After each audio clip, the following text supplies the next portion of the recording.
lifers? What up, lifers? What up, lifers? It's Dave Life. It's Dave Life. You're watching the After Dark podcast. This is the After Dark podcast. This is episode number 296. After Dark episode number 296.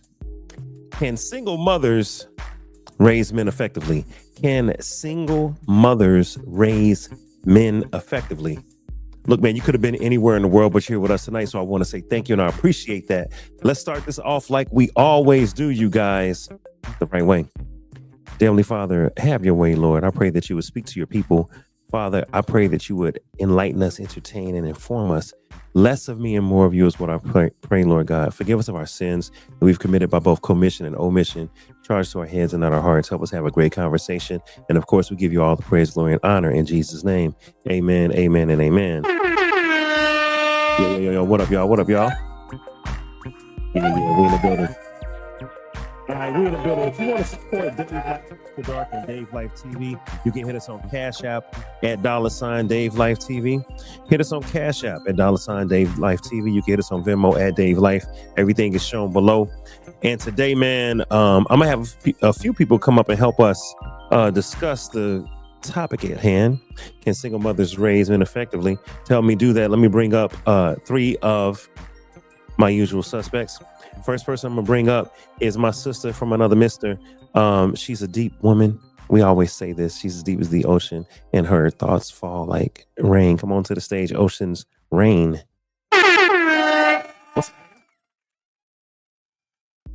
What's up, Rain? How you feeling? I'm great. I'm feeling good. Hello, Dave. Hello, everyone. Yes. Welcome back. Ain't seen you in about a week or two. How you been? I'm good. I'm feeling good. Feeling great. Good Ready to seeing dive you. in. Ready to dive in? Ready to dive in. All right. Let's bring up the next person that's going to help us out. This is my brother from another mother.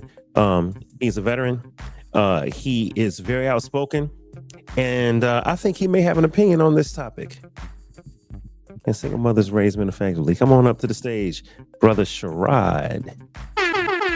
What's up? What's going on, Dave? Hey, Ocean, man. How you doing? Hello. Good evening. Good. How you feeling, Rod? You good? Good, man. Another long day. You know it's cold. It's 12 degrees out here, bro. I ain't used to that. Oh yeah, that's right. Cause y'all had snow in Atlanta. Yeah, we did, bro. We had snow. We had snow on one side of the city, sleet and ice on the other side of the city, and sunshine and bells and whistles on the other. This is weird, bro. Wow. Okay. All right. I got one more person that's gonna help me. This is my sister from another mister. She's outspoken. She has her opinions, and she's the host of the Inside the Drinkers Studio podcast. And she looked like she got a new studio going on. Come on in the building, my friend Michelle F. What's up, Michelle? How are you guys? Good. How you doing?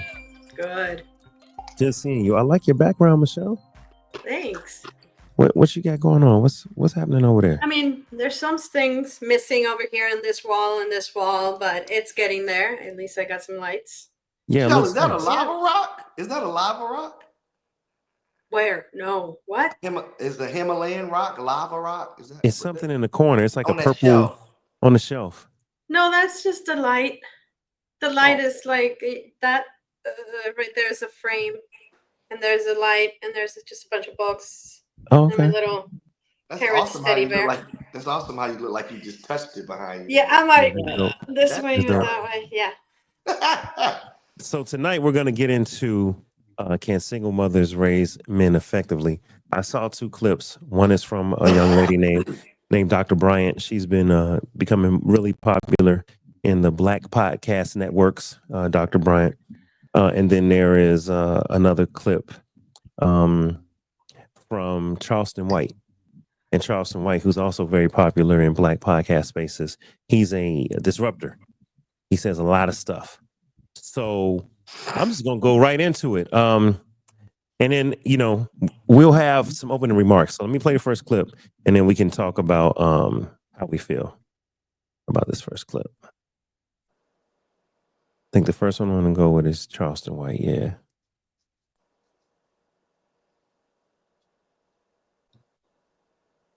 Here we go. Check this out, y'all. I'm supposed to close the door when he try to come watch her pee. Most women let her infant boy come in the room, watch her pee, watch her get dressed, and he take on those traits and characteristics from here. You can put that same baby with a wolf, and he'll behave like a wolf. All the things that our mother tell us to do does not help us to be better men. As a matter of fact, the things that our mothers try to raise us to be, she's raising us to be the kind of men she wouldn't even date. Mama, can I get your car keys? She'll give us her car keys all the way up until she's 30. But the man she dates, she won't. But she'll give it to her. And the man she dating sit up and say, boy, you let that boy do every goddamn thing. He can get your money. He lied to you. I lied to you, goddamn. I'm f***ing you. Is he you and your boy? Motherfucker start thinking of a woman and her son because she make him her man. And he be a weak motherfucker man. When he leave his mama, he be weak in the motherfucker at another woman's house trying to play man. That's why he run back to mama. That's why mama in his business and know what's going on between him and his girlfriend. That's why she wanna know. She raising him to be this weak man that she wouldn't even date her motherfucker self. So Charleston White is basically saying that that some women will raise their son to be the kind of man that they wouldn't even date. He said a lot. He, excuse the profanity, but this is after dark, so we grown. But the idea that that some women are raising men to be, I guess, not strong, not decision makers. They end up being up under their girlfriend, kind of a beta. I don't know. Anybody with an initial reaction to that clip? He's right. He's right on a lot of different levels. If you just look at it from a grassroots perspective, and it's biblical. A child should not be looking upon their parents as they're dressing in their nakedness, right? There's a certain genuineness and ignorance that children are supposed to have until they're of age to see those things. But what happened is mothers do that, and they think I think sometimes mothers are worried about being their child's friend or being the young man's friend, and they want to keep that impressionable trait and eyesight of their child or their son, especially their sons. And most little boys, their mother is their first girlfriend. There's their first crush. There's their first love. And that's just what it is. That's the first thing they see. But a lot of times women have a tendency not to know when to release the titty out of their mouth and stop them from sucking on it. They don't know when to push them away. Like my son wants me to tuck him in the bed. You're 10 years old. I'm not tucking you in anymore. I'm not rubbing your back. I'm not doing that because I understand if I keep doing that, that becomes the expectation. What if I'm not here to do that? You're not going to self-soothe? And it all starts from a baby. That's why self-soothing is a part, that's psychologically, that's a part of growing up. Those are milestones that babies and children should have, especially young boys. But he's absolutely right. I agree. I've seen it. I know I used to live in California, and I used to say to myself, the men in California, not all, but a lot of them are different. They different, and they're different with women. And the reason they act like that with women is because of how they grew up and what they've been trained and allowed to do with their own mother. I've seen it a million and one times. It's different. It's different, and it's the difference between coddling and actually, being supportive, but actually pushing back. And it's hard for mothers to do. It ain't hard for fathers to do because that ain't our plight. That ain't what we were put on earth to do. Well, I'm picking up on the fact that you're there. You and your wife are raising a son. You see what I'm saying? So like you're in the house. Did you have both parents in the house, Sherrod, or was you ever at a moment raised by your single mom? No, Or no? I had both parents. I had both parents, thank God, and I still rely on both parents. Oh, Right. okay.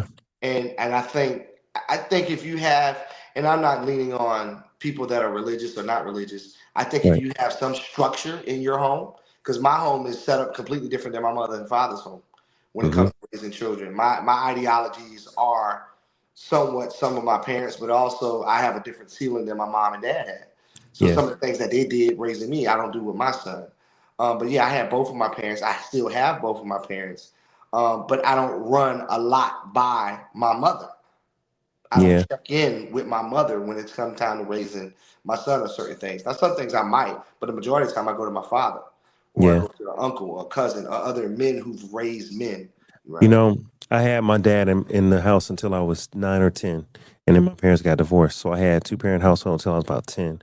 Then I was raised by a single mom from that point forward. But I Right. still had my father that I could call back to, talk to him every week, go see him every other weekend. So my father was in my life. When we moved to Atlanta, it was hard to see him on a regular, but talk to him on a regular, we still did. Let me ask the ladies, did y'all, how did y'all feel about what Johnson White was saying? Is that sometimes women are raising, and I mean, in this case, it seemed like he was talking about black mothers. But how do you feel when he said that sometimes women are raising men, raising little boys to become a man that they wouldn't even want to date? Like they're not making him strong enough. He's too um not masculine. And I'm not talking about gay. I'm talking about having, traits where you think and emotionally driven and not as you could be. Do y'all think that he had a point or you think he was off?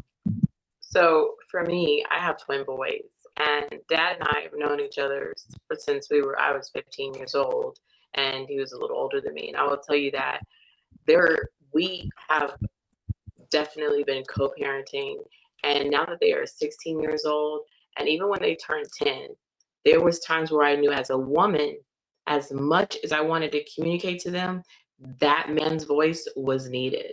And we always had it, no matter what happened between us.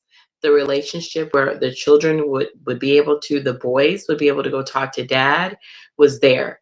So in this gentleman's case, listening to him, I think this is his personal situation that I do see that has actually evolved, where some boys, they don't have that, where a mother is their only option. They don't have the grandparents or the grandfather. They don't have that support. So she's doing what they call the mother and the father. I've even seen it where people say it's Father's and Mother's Day for me. And unfortunately, you get those type of men, and I've seen Yeah. it where you also see some men who are saying to themselves, I don't want to be like my mom. Or they don't want to fall in love with someone like their mom because that reminds them so much of how they were raised. Not because they don't love that woman, but it brings them back to their childhood. So unfortunately, when I'm listening to this, it definitely indicates there's some triggers for him that have occurred. And there are some triggers that I'm seeing as far as in generations that we have to understand. A woman can be a woman and we can only do that much. But it takes a man to fit those shoes to talk to these kings today, to allow them to have the understanding and the essentials that they need to go forward and fight in this world to be what they need to be. Just like Sherrod said, his 10-year-old wanted to be cuddled and put tucked in. It's okay for me to tell my son, it's okay for you to have a moment. It's okay. And like he said, it's okay for him to say, no, you don't need to be tucked in. But make maybe on that drive to school the next day, son, you know why it's okay for me not to tuck you in? You're growing up, you're in the double digits. King, right now, I'm expecting you to become a young man. So some nights when you want to have a talk with me, we can have that talk. But when it's time to go to bed, it's time to go to bed.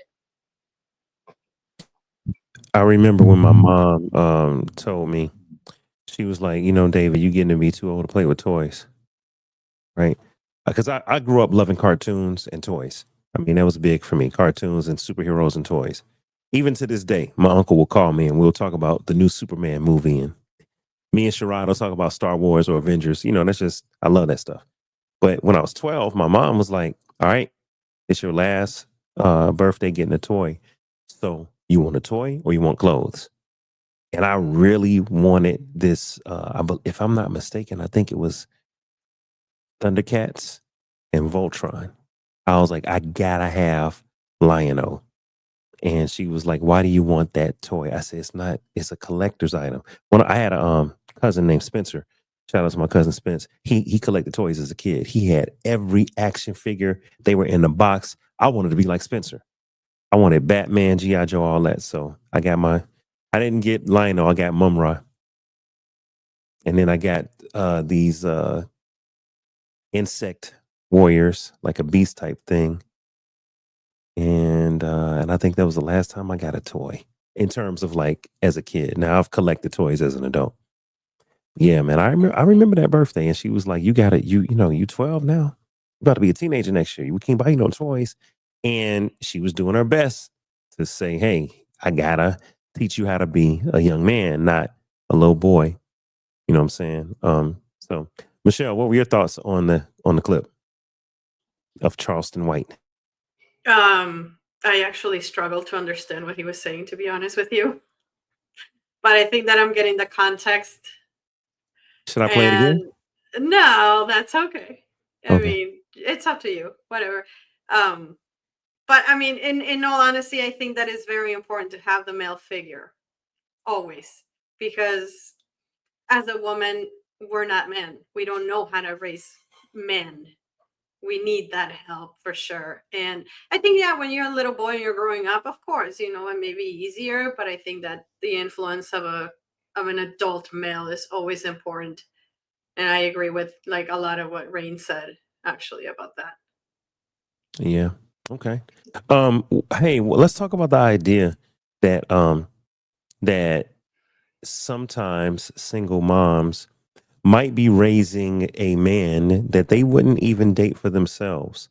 Meaning, if you're looking for a husband, you might say, "Hey, I want someone that's decisive, someone strong, um, someone that's not emotionally driven." In today's world, there's a lot of what they call stoicism.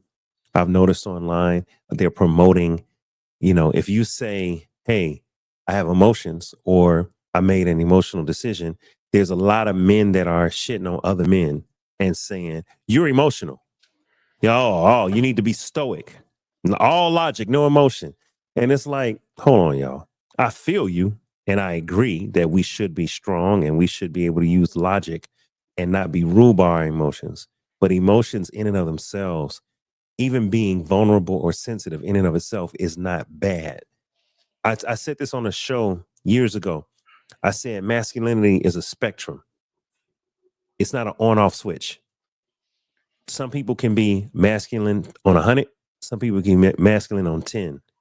Same thing with femininity. Some women and even men can be feminine way over here on the scale, or they can be a little bit lower. It's a continuum. It's a spectrum. It's not an on-off switch.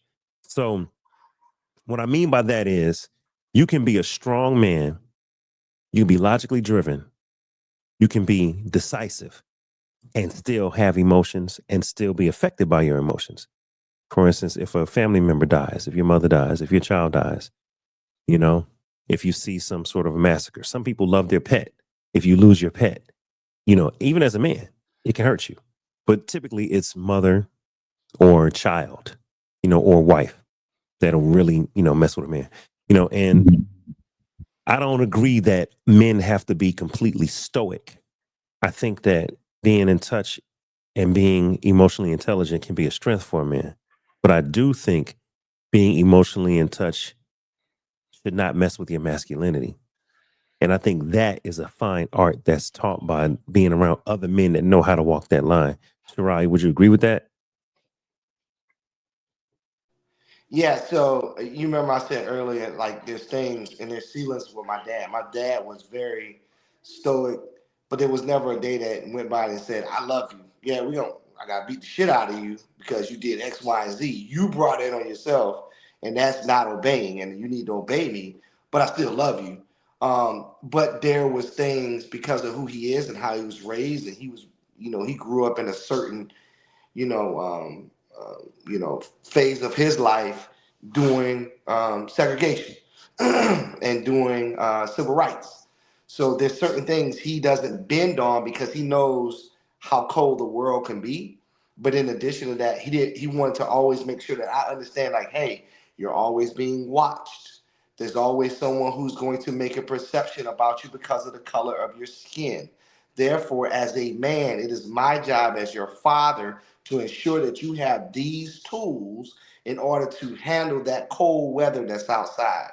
So I completely agree with you. I think a man should be emotional. He should be in touch with who he is. He needs to know thyself. That is, but that's why Common said in the song, we don't become emotional till we older men, because it takes us a lifetime to get to that point where we could just relax.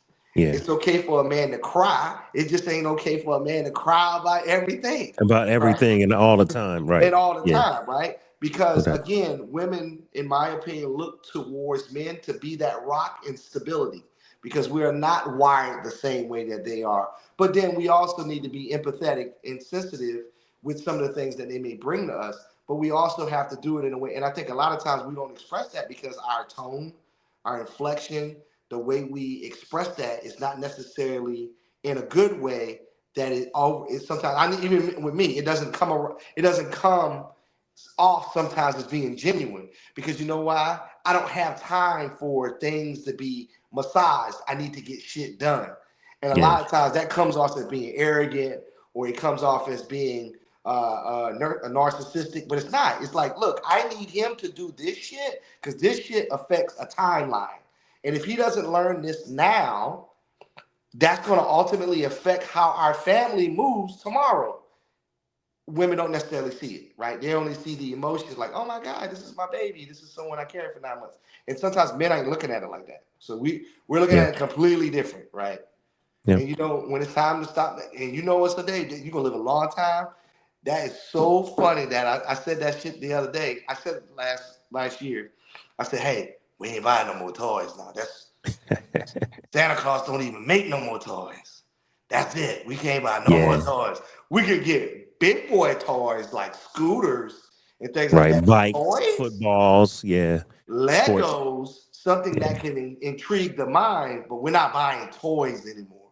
That's over with. Why? Right. Because we have to put away some of the Childish things. Legos, Yeah. Yeah. you know, and not Legos of the age, but Legos to make you think. Make you think. You see Yeah. what I'm saying? This is not a Yeah. regular Lego, just something you put together. No, you gotta think. And I didn't know this. Legos don't come with no instructions. It's Nope. like 200 pages of, like, you need to be able to think like logically Yeah.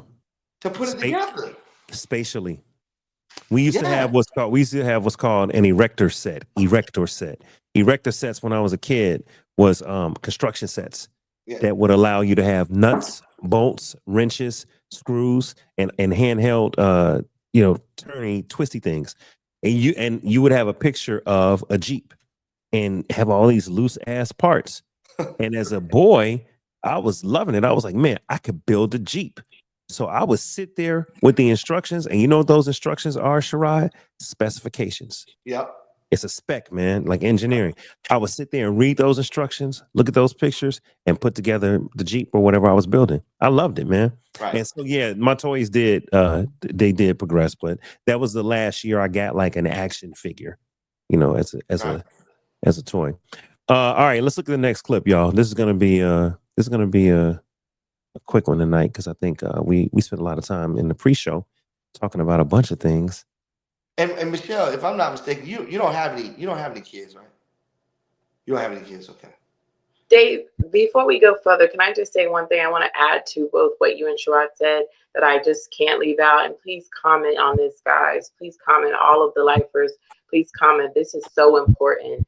Mothers, that obviously we do understand and respect that some of them, as far as entertainers, as far as women are out there, when you say that sometimes they're being raised effectively and they don't want to date these type of women because these are their mothers.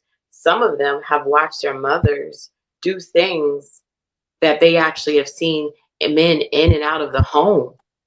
So some Black men, some white men, some Hispanic men don't want to date their own kind because they feel like this is the type of woman you're going to be because this is what I saw as I was growing up. Yeah.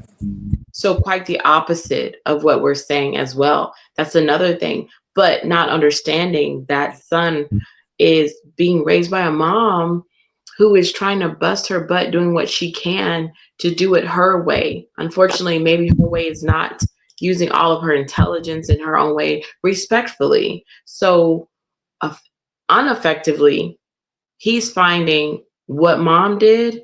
I don't want that type of woman. You're showing me my mother, and I don't want that type of mom. So effectively, can you raise me? No. Did I need my dad? Yes. Were you able to provide that? No. Did I have a support system? And that's what we have to reach. So the mom, I got to put you on mute. I'm getting a little bit of feedback. So the mom, Rain, and her dating decisions could affect the son and Absolutely. his dating decisions. Absolutely I, does. I'll give you an example.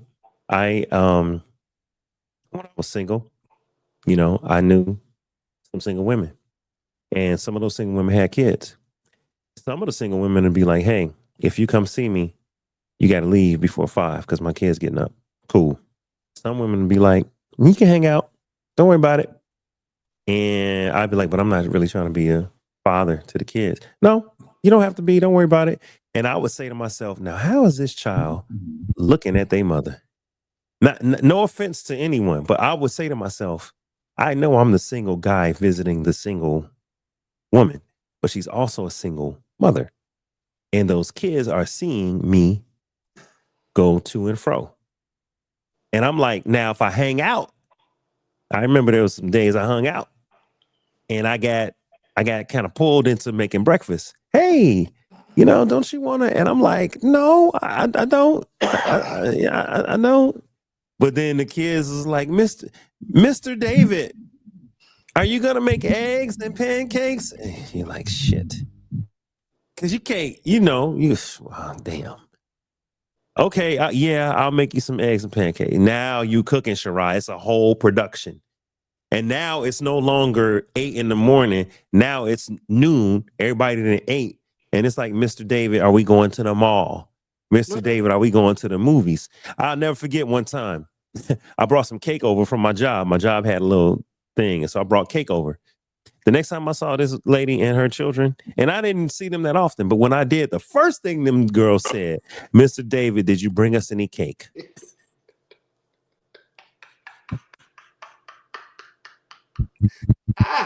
You know why I'm laughing, because I know who it is. You might, yeah, So you might. Yeah. no, stop. That was the setup from the beginning, and you fell for the okie doke because you were preoccupied to getting tossed, and she knew what she needed to do in order for you to get to you to do what you needed to do. I told you, women are the smartest creatures on earth. Like that was by design. That's not. She's not allowing you to just bring over cake. No, Yeah. sir, Negro. She is allowing you to bring over the cake because she's giving you cake and she knows what it takes. She's trying to feed her kids some cake. And you fell for it. And we fall for it every As time.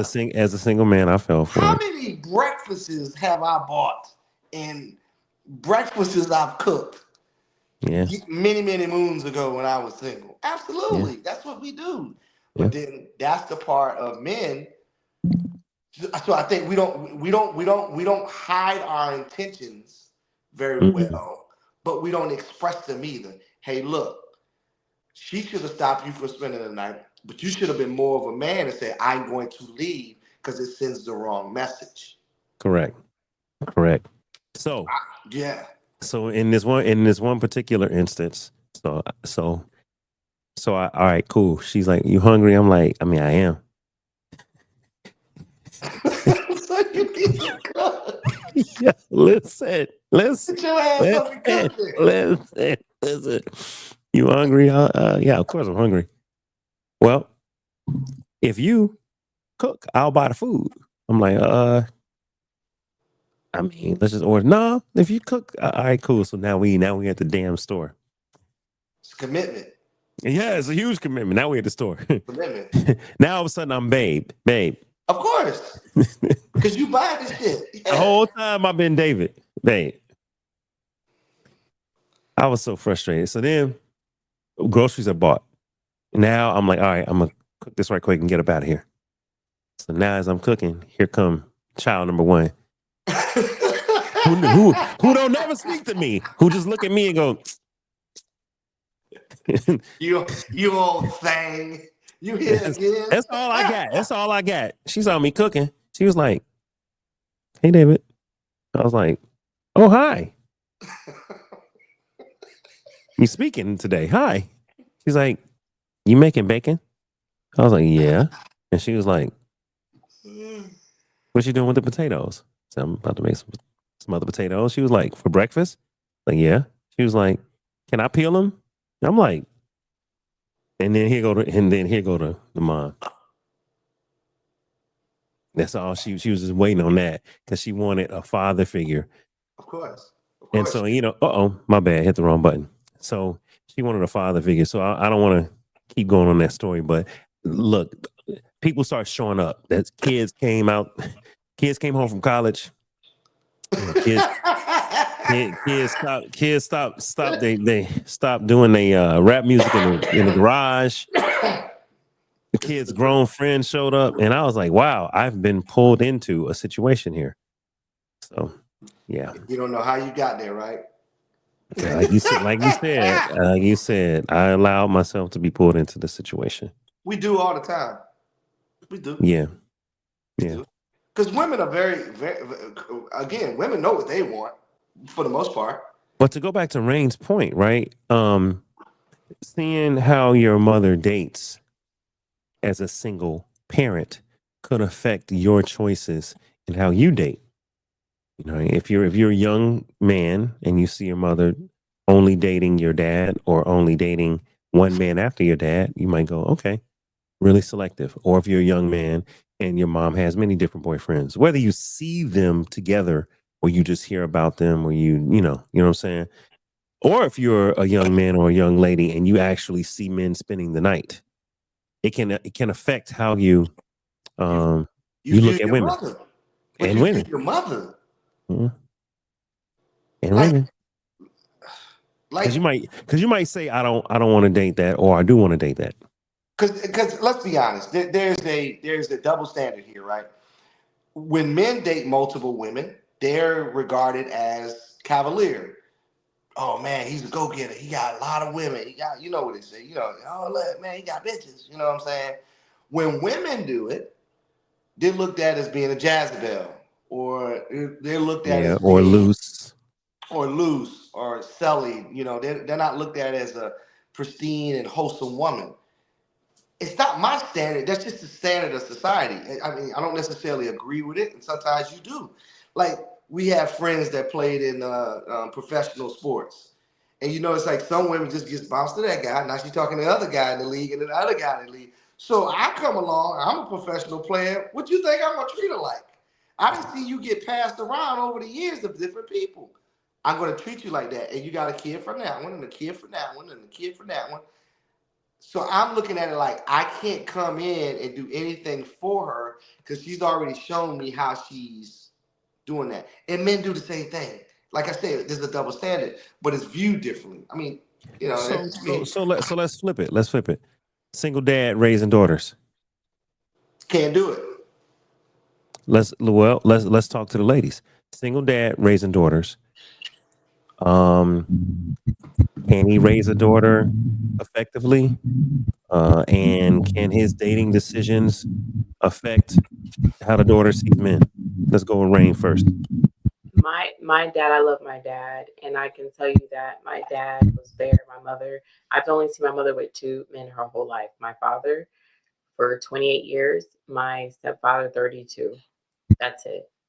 And I will tell you, my father effectively showed me how I needed to be and how I needed to be towards a man. And he raised my sister and I a way that was effective for us to know how to treat a man.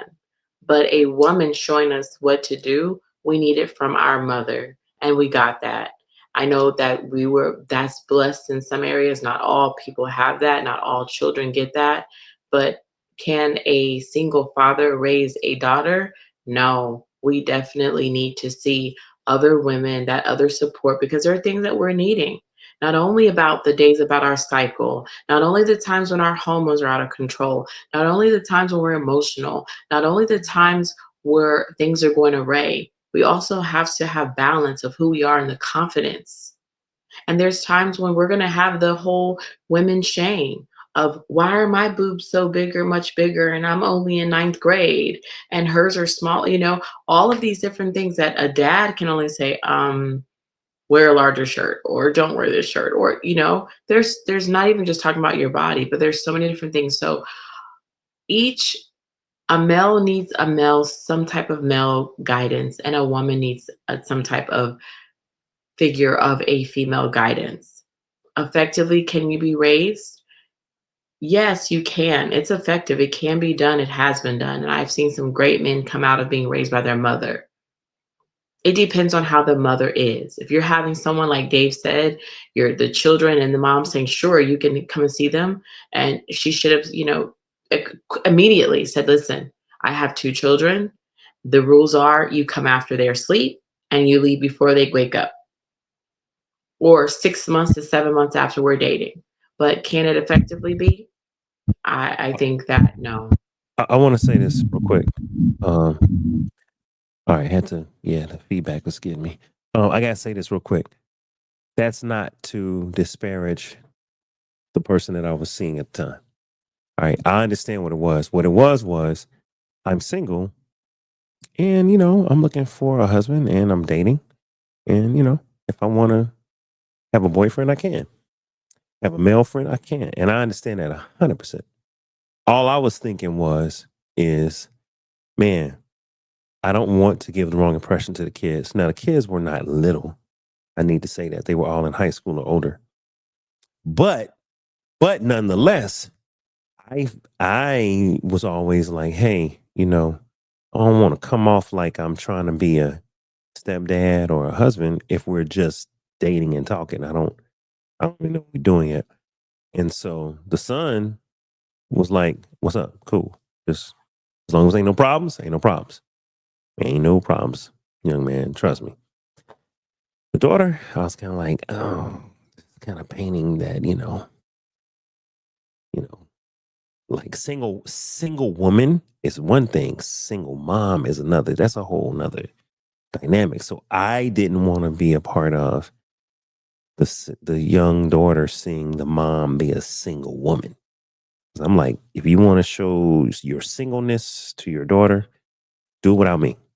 Like, I don't want to be a part of that, because if I was, had a daughter, I wouldn't want my daughter seeing me, bunch of ladies hanging out, or whatever the case is. I'm like, no. Daughter sees dad as, Superman, Mr. just real pristine, and let's keep that image, because I don't want you to see singleness, because then you may grow up saying, hey, I want a man that's exuding singleness like my dad, or I want to be single like my mom was, and I want to move like that.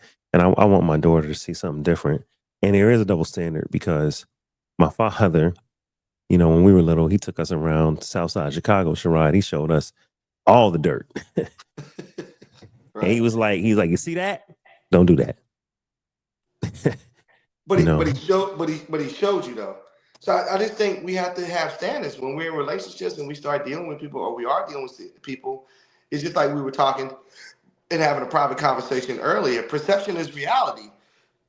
You might not have intentions on showing people certain things or doing certain things, but when it comes across, there's already a perception that people have preconceived notion of what you're trying to do, what your intentions are by your actions. So you have to have a standard and say, hey, look, I have a daughter, I have a son. If we're going to do this, we're dating or we're seeing each other, we're doing whatever we're doing. You need to be in at dark and gone at dark. If you can't abide by those rules and those standards, we can't see each other, because that's how you control the narrative of how your children perceive you. Yeah. That's the standard, right? So you have to be selfish in that regards until they get of age where you can talk to them like young teenagers or young adults. Yeah. And until that happens, you have to protect it. You have to protect and guard their, innocence. I just Yeah. think that's the way. That's why you don't walk around the house naked. Yo, man, certain things my dad didn't tell me until I was married and divorced almost. Like I was over 30. Absolutely, sir. I asked my father something when I was a kid about my mom and his relationship. I asked him some questions, and his answer was,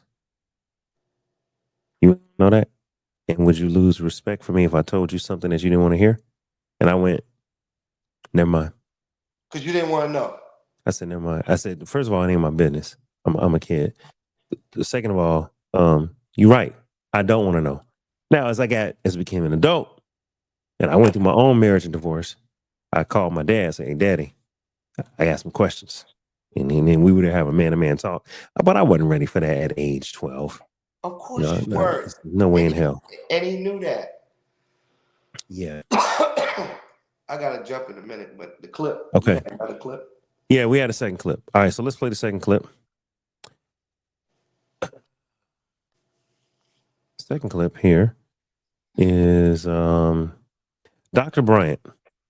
Now, she's sharing something similar and saying the idea here is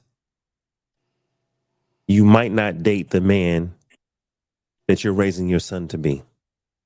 You might not date the man. So she's talking to women that are raising their sons to be the kind of man that they wouldn't even want to date. So she kind of this is like doubling down on what Charleston White said. So let's listen to what she says and then let's talk about it. I had a client in my session yesterday, and his wife was saying he puts the kids first. And we've been married, I think it was like on 17 years. I want to pull out, I want a divorce. And I don't like it here. And she said he's emotionally unavailable. And I asked him, I said, was your father in the home? He said, no. I said, okay. He said, and my mom raised me to be independent.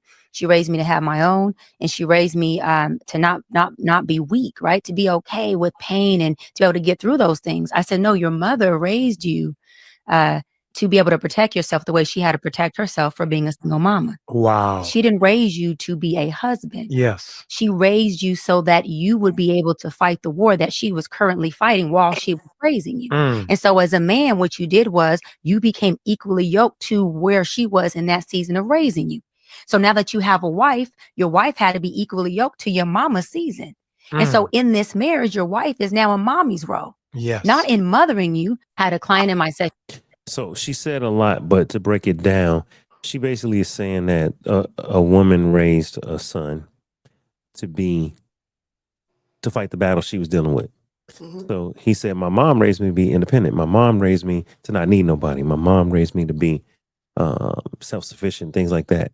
But she was like, really, your mother was raising you to be what she needed to be at the time. She needed to be strong, independent, self-sufficient, not rely on nobody, maybe not trust nobody.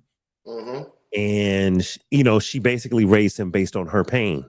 I was like, I want you to not go through what I'm going through. So but that's not necessarily preparing you to be a husband. That's preparing you to be a single woman or a single mom. And I said, that's kind of deep. I was like, that's kind of deep. So that's to say, I don't know, if you went through poverty because of a divorce and you got custody of your kids and you're like, I'm about to raise you to never be hungry again. I'm going to show you to make hella hot water. You're going to have food in your refrigerator, hella hot water, hook or crook. And it's almost like saying that you raise your children based off of your pain instead of raising them to be the best type of person they need to be in the future. Shirai, you can go first. Thoughts on Dr. Bryant's It, paradigm? I agree to a certain extent. That's a hard one because I think we as adults, we do raise our children with some of that vigor that we may be going through something, and we want them to embrace it, not knowing that we may be scarring them at the same time, right? So you got to give them mechanisms how to get out of that. Hey, I don't ever want you to be hungry. I don't ever want you to be in life without a roof over your head like I am currently providing for you. I don't want you to be like this. So this is what I'm going to do to show you how not to be like me, but to be better. So use me as a foundation, but don't build the walls of your house based on what you see me doing.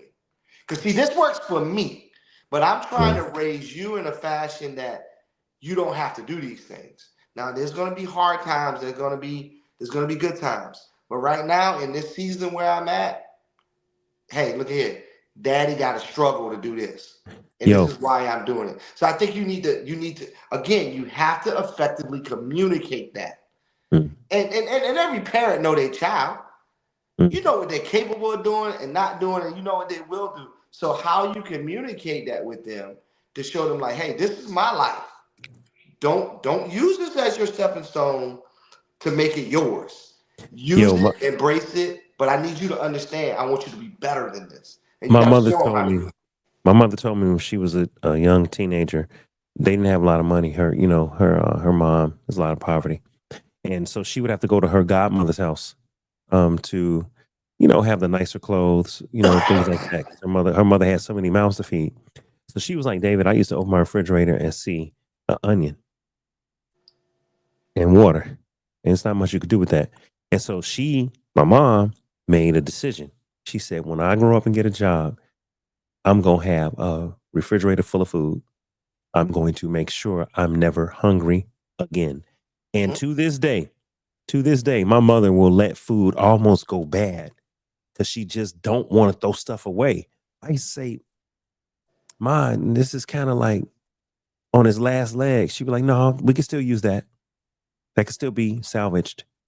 And then and when I got older, I got to the point where I was like, well, we're not in that kind of poverty no more. So we can kind of get rid of certain things. Nope. I'll clean it out. Y'all leave it. I'll get rid of the stuff I want. She will not let people throw her food away. She has to do it. But It's a mindset. it's because of what she went through It's a as a mindset. child. She's like, I'm never going through that again. And I'm not gonna have my children go through that. It's the feeling that she associates with getting rid of that stuff because that's a trigger for Yeah. her. So if she sees things being thrown away and it's not there anymore, she automatically goes back to poverty. She automatically goes back to not having anything in the refrigerator to lean on to eat and things of that nature.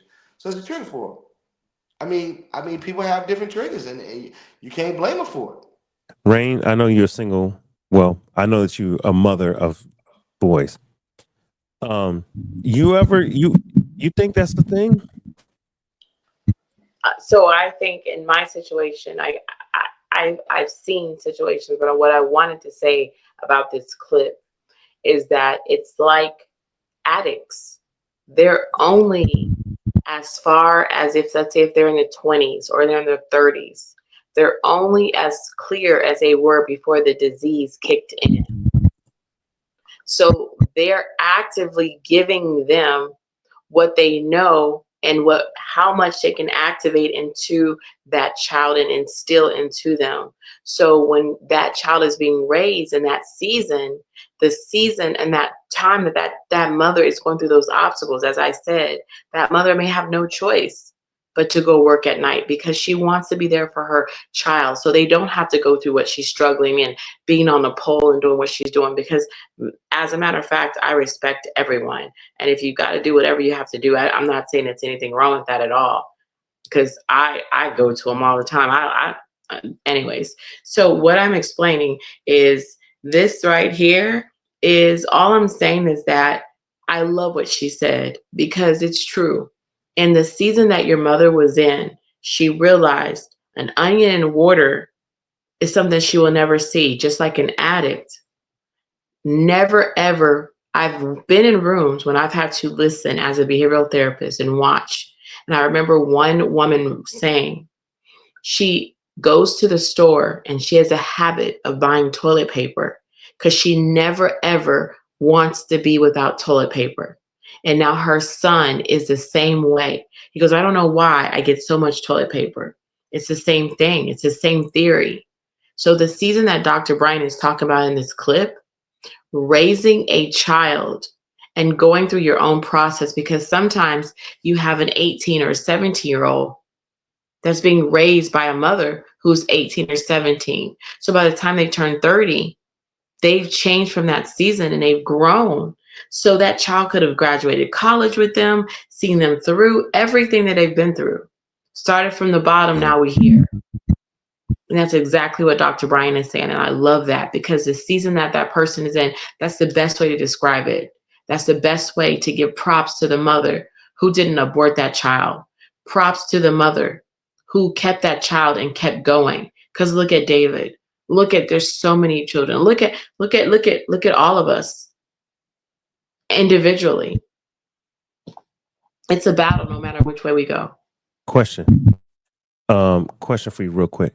So Dr. Bryant was talking about a single parent raising someone, a child, a son in this case, a single mom raising her son to not go through what she went through. When can it backfire, Rain? When can maybe the single mom is instilling fears, phobias?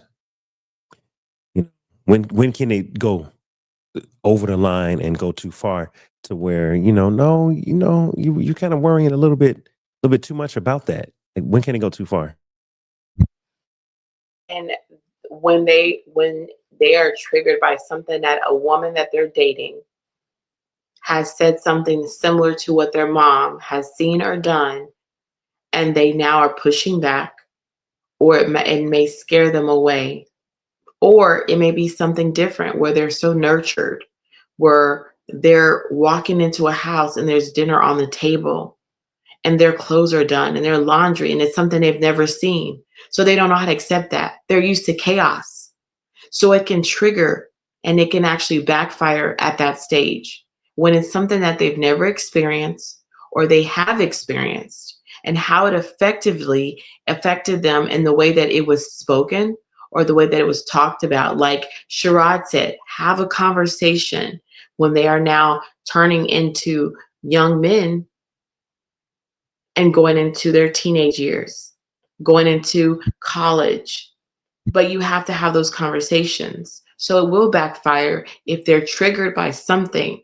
You still remember till this day what your mother said. You're still remembering moments where your mom is still being triggered because she does not want to have anything that hasn't expired, or has, let her get rid of it. That's a way of her easing her pain and knowing that she's done it, even though we can't say we've never arrived, but that's when it triggers. Yeah. Michelle, give me your thoughts on the clip where Dr. Brian is basically saying that sometimes we can, as single moms, raise our children with our own fears or with our own, to not go through what we've been through. I'm struggling to get a lot of everything that you guys are talking about because I'm not a mother. So it's been kind of that's why I'm just quiet. I'm just more listening than anything. So I don't know what I would say to that. I mean, I grew up with a single mother, but the subject is like growing up with the opposite sex, right? Like an opposite sex parent. Yeah, but I mean, well, let's talk about it. Let's talk about it. So you were raised by a single mom. Do you think that your mother tried to keep you from the pain she went through? Or do you think that your mom overcompensated and was trying to be the mom and the dad? Or do you think your mom, kind of stayed in the lane of a mother, and you, that's what I'm trying to say. What was your experience with a single mom raising a daughter?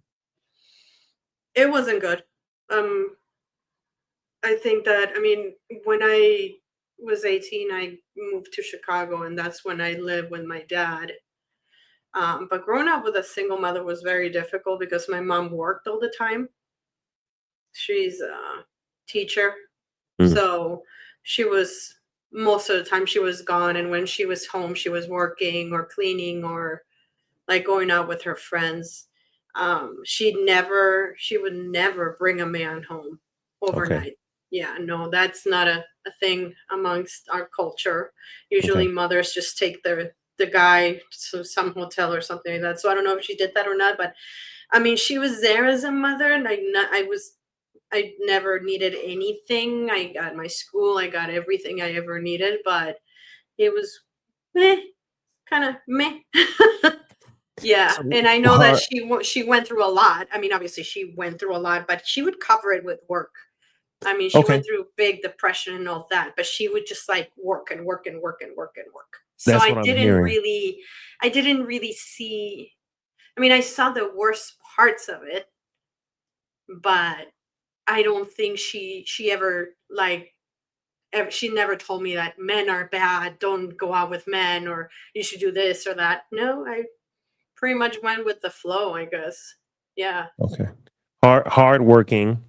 Mhm. Definitely protected you from seeing her love life, kept that Yeah. private and personal. Yeah, and when I met some of her boyfriends, I usually hated the guys. I like, yeah, I mean, I was that kind of person. Like I was visiting my dad in Chicago back and forth every single year. And to me, I wasn't hoping for them to get together again because I'm like, no, that's the last thing I want. Um, but I was jealous, yeah, as any teenager would be. It's like, who the hell are you and why are you with my mom? Yeah. Yeah, Yeah. of course.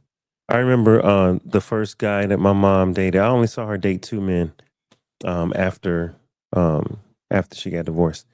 So the first guy, I didn't know who the hell this guy was. And I was like, who is this dude? If I think hard enough, I could probably remember his name. But I just remember being a kid. Now mind you, I'm 10, going on 11. I was like, who is this guy? Some guy that dropped my mom off, said goodbye, you know, waved at us. How y'all doing? And I'm like, man, don't even talk to me. Like, who are you? Okay. And then 2 or 3 years later, she started seeing someone else after she only went out with that one guy once. So then 2 or 3 years later, she started seeing someone else. So he started coming around a little bit, a little bit. Then we finally got comfortable with him coming around. Then I got to know, where he worked. And when we moved to Atlanta, he relocated with us. So she dated him for a good 6, 7 years, something like that. You know what I mean? And it ended right around the time my brother ended. No, it ended right around the time I was about to graduate from high school. So yeah, she dated him about 6, 7 years. But I grew on that guy and he grew on me because it was a slow introduction. He wasn't trying to be a dad. He was more like a big brother. But I didn't see my mom didn't date a bunch of people. It was only just that one date with that one joker. And then a year later, a long-term relationship with someone else. Um, but yeah, I was really cautious, Michelle. I didn't want to see that kind of stuff because, no one was going to replace my dad. My dad, Exactly. I think that's what it is. Like nobody's gonna replace my dad. you know Yeah. what I mean? Regardless of his faults, I know he's not perfect. I know he has his issues, but he's still my dad, and no one will ever Mhm. beat him at all. And my mother never tried to force anyone upon us. Um, and she always told us, call your father, check on your father, have you talk to your father, and all that stuff. So look, I know we got to run. We had a long pre-show discussion. So thank you everybody Mhm. for staying on late. Um, what's the conclusion, man? Everybody give me a quick conclusion. Can single mothers raise men or raise men effectively? So let's give everybody like a minute to give me their final thoughts. Let's go in reverse order. Michelle, can single mothers raise men No hate to effectively? women, no hate to anybody, but I think it's a like a solid no. A woman cannot raise a man on her own. She's always gonna need the help, especially of the opposite sex. If that's a boy, I think whether it be the grandfather or a friend or somebody important, I think they need that presence for sure. Just like the opposite as well. So Okay. that's my take. Right? Mine is absolutely, and I know they definitely need the support. They definitely need to see other men doing other men things to give them to be a mentor if they don't have that. And one of the best things that a woman can do as a mom is to find a support system if there isn't one out there. And while doing that, show your son how to treat a lady and elderly and people around them and to just be an all around good human in the midst of that, and showing them how to be a good human can help them in their integrity and to build themselves up as they become kings. But they do need the support and mentorship of another man. A woman cannot be effectively raising a man as much as she would want to. And if she has to do it with the support of others, find a support group of men to help her along the way. Coaching, football, soccer, swimming, hockey, sports, or just some groups. There's a lot of them out there. Okay. All right. Sherrod. Oh, hold on, Sherrod. Hold on. My bad. I had you on mute. Yeah, Sherrod? so a couple things. Jill Scott had a song out one time, said, I can teach him how to do all these things, but I can't teach him how to be a man, right? That still rings true. I think men are essential.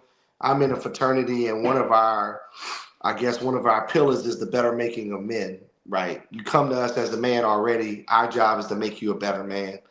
I think that women do an outstanding, remarkable job raising children and raising boys to be men. I think sometimes they may hold on to the reins of that a little longer than they should for a number of reasons. Maybe they don't have a man around that they can do a right seat, left seat, and a warm handoff when it's time, or they're still dealing with maybe some of the things in their life and how they feel that man or that little boy should be raised as well. So it boils down back to communication. I think, but if women are willing to listen and men are willing to divulge and communicate, I think it can be a very comprehensive relationship in raising that child as well. But I don't believe that women can do it solely by themselves. And sometimes I hear women all the time, like somebody said it earlier. It's I got it's Father's Day and Mother's Day for me. Women got to stop having that mindset. Like it's not your day. The boy has a father. He may not be around. Just say you're a mother and you're trying to be the best mother you can for him, and that's it. But sometimes resentment comes in, hurt comes in, and you never heard a man say that.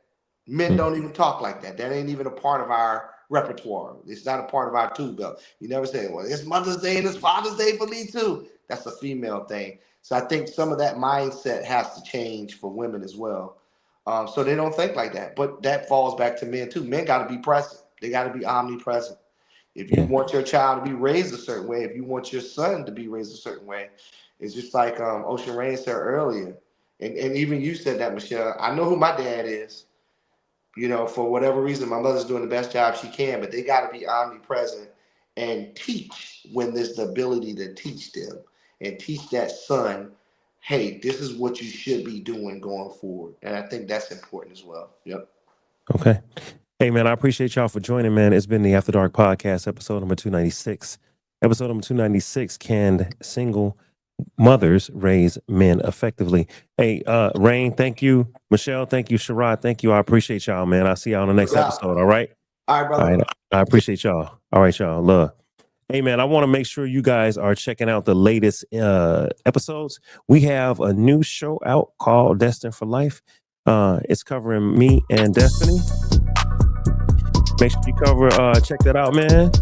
Me and my beautiful wife. It is about our life, so check out Destined for Life.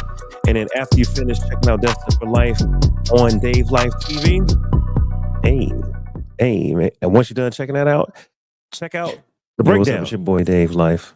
I got my homeboy Zenos in the building. And this is The Breakdown.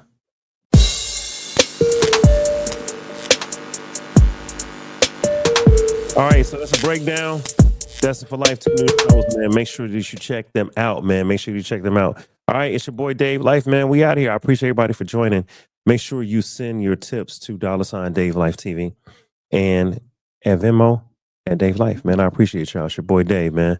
I'll holler at y'all in a minute, all right? Peace. See you next week.